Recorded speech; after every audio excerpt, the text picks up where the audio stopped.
Hi, everybody. This is Gary Dean, and this is our nightly video report for Wednesday, February 15th, 2017. Not gonna lie to you, this kind of surprising me. I was expecting a bounce off of these. Which lows were they? Oh yeah, these lows here. So we were expecting this gap to get filled, come up, test these highs, maybe even break them a little bit, and then head down. I did not anticipate that we are going to get some type of melt up because that normally doesn't happen at the end. That happens towards the front where it's a melt up. Everyone's rushing in, but we're not. I've never really seen it happen at this stage of it, but.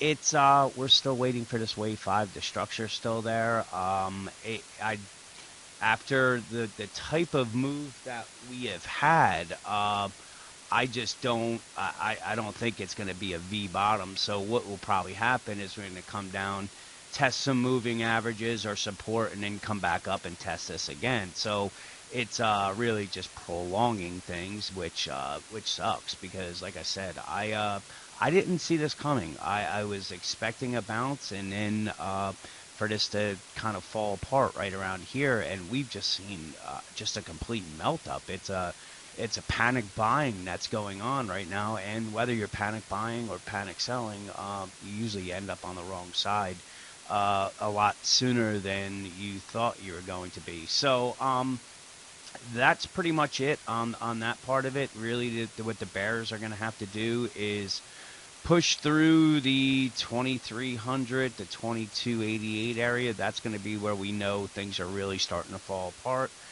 Until then, the Bulls can really say they're still in control. So, this is the daily chart, and these lines are just extensions. So, what we're basically looking at is from this low to this high to this low, and then it draws extensions on there.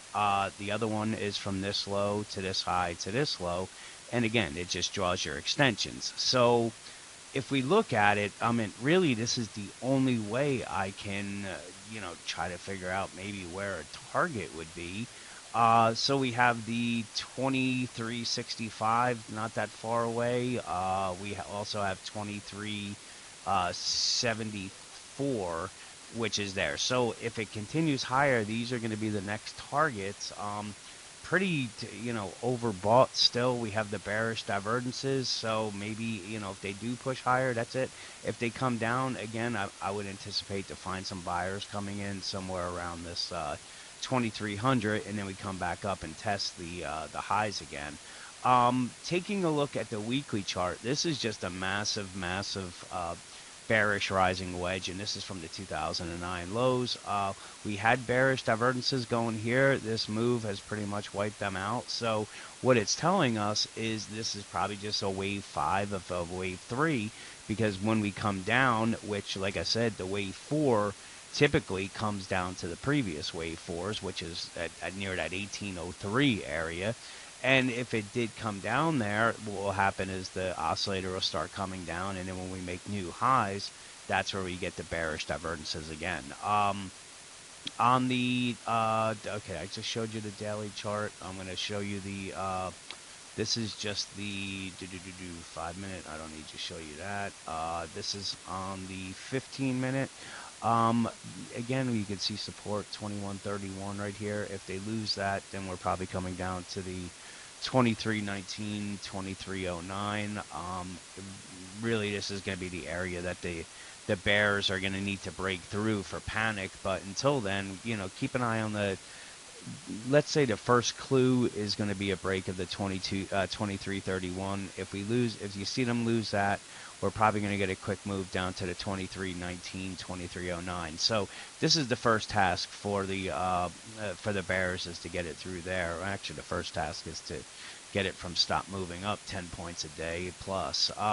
So finally, on a 60-minute chart, again, we have the wave count that's here. We're just waiting for this. This wave 5 keeps extending, but once it finishes, we're going to get the larger move to the downside.